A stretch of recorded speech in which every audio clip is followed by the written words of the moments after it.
A strange belief held the people in silent fear. They whispered that anyone who dared to bend down and look between their legs during market hours would see shadows of the dead moving among the crowd. It was said that these restless spirits returned to buy things they missed in life, blending so well with the living that no one could tell them apart. But if you noticed them, and they noticed you in return, something worse than death awaited. You'd either lose your mind or be dragged into the spirit world, never to return. No one dared to test the tale except for Dike, a young, curious man with an unshakable belief that the story was nothing more than an old wives' tale. Dike had always been fearless, or perhaps a bit foolish. He was known around the village for his curiosity, and his friends often joked that he'd someday wander into trouble he couldn't escape. But Dike brushed it off. He believed that the stories of ghosts, witches, and spirits were only meant to scare children and keep villagers from straying too far from safety. One early evening, just as the market was beginning to close and the last glows of the sun settled over the village, Dike heard the tale once more. A group of elders sat near a small fire, sharing stories with some younger villagers. They spoke of people who had disappeared mysteriously after they were seen bending over in the market, and others who had returned from such encounters, but never as themselves. Their minds would be shattered, haunted by visions that no one could understand. Intrigued, Dike laughed loudly, drawing stares from the others. "Do you really believe in such tales?" he challenged, his voice ringing out. "Ghosts buying tomatoes and onions, shadows walking among us. If I can't see it, I won't believe it." The elders exchanged knowing glances, and one of them, the oldest, sighed deeply. "Curiosity is a dangerous thing, Dike," he said. "There are things beyond our understanding. It is better to respect them." But Dike's curiosity had been ignited. That night, he decided to put the legend to the test. The next morning, as dawn broke and the market filled with vendors setting up their goods, Dike strolled in confidently. He observed the people around him, the familiar faces of his neighbors, laughing and haggling over prices. He felt foolish for even considering the tale, but a thrill ran through him at the thought of proving it wrong. When he reached the heart of the market, Dike paused and looked around, making sure no one was watching. Then, without hesitation, he bent down and peered between his legs.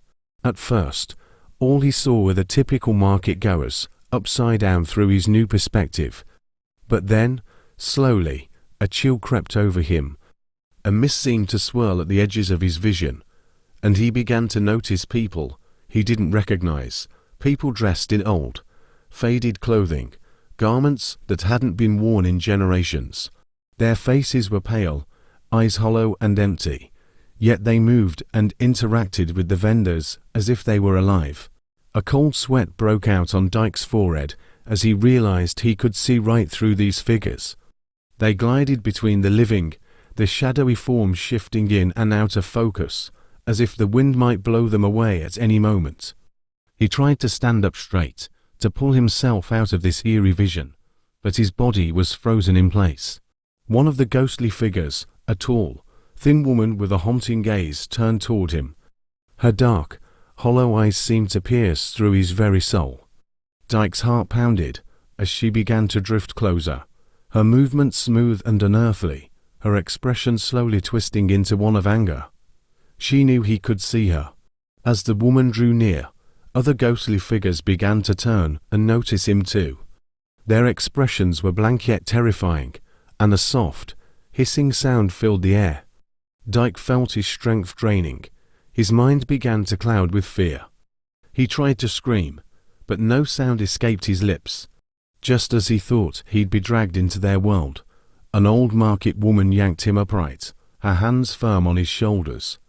"Foolish boy," she scolded. "Do you know what you have done?"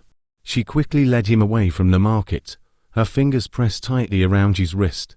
Dike's legs felt weak, his mind dizzy from what he'd seen. He couldn't shake the memory of the ghostly faces, their dark eyes still haunting him even after he had left the market. He realized he'd seen the spirits of people he'd heard about in tales, the ones who had vanished or died mysteriously in the village. The woman pulled him to the edge of the village and sat him down. "You think our stories are foolish, do you?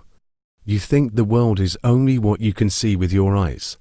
She shook her head, her own gaze filled with pity. "There are things beyond our understanding, and you have seen them now." Dyke could barely speak. He was sweating profusely. His mouth was dry, his body shaking uncontrollably. For the first time, he felt the weight of his own arrogance and realized the dangers of seeking answers where they weren't meant to be found. The old woman offered him some herbs and muttered a prayer, hoping to cleanse him of the spirit's mark.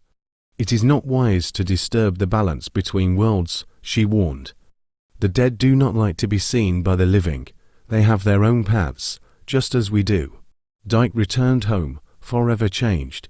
He no longer laughed at the village tales, and he treated the elders and their stories with respect. And though he tried to carry on with his life, his mind was never the same. Shadows seemed to dance at the edges of his vision, and whispers haunted him at night. He became withdrawn, often talking to himself, lost in memories of that one foolish moment at the market. Villagers saw the change in him and knew he had seen something beyond the veil, something that had left a permanent mark on his soul. They whispered that Dyke was never truly alone after that day, that the spirits he had disturbed were always watching, waiting for the moment when he might slip back into their world. In time, Dyke became a quiet man who avoided the market, passing down the tale to younger villagers with a warning: curiosity has its limits. There are things meant to be left unseen, places meant to be left unexplored. The world is bigger than we know, and it's wise to respect the boundaries between our world and theirs. The moral lesson of this story is that we should respect the boundaries between the known and the unknown. Curiosity is valuable, but when it leads you to disturb forces beyond your understanding, it can bring lasting consequences.